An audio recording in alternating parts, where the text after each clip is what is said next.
On passe à présent au reste de l'actualité avec un rebondissement encore dans l'affaire Bettencourt. Après les révélations de la juge Prévost-Després, voilà que la justice confirme que les services secrets ont bel et bien espionné l'un des journalistes du Monde en toute illégalité. Ces relevés d'appel ont été épluchés pour trouver une de ces sources dans l'affaire Bettencourt. Émilie Tran Nguyen et Mathieu Auville.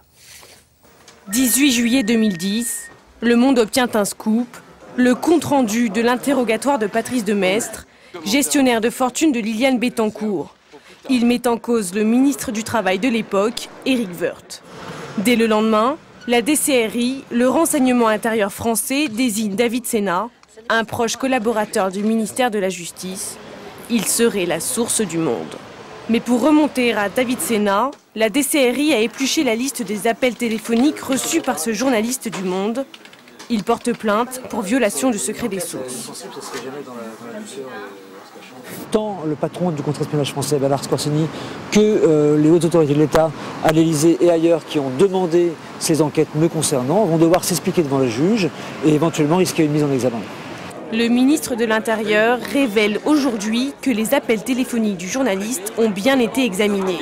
Mais pour lui, cette pratique n'est pas forcément illégale.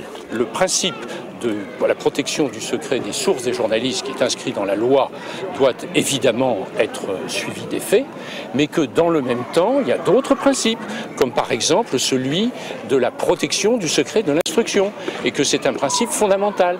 Selon la loi, il ne peut être porté atteinte au secret des sources que si un impératif prépondérant d'intérêt public le justifie.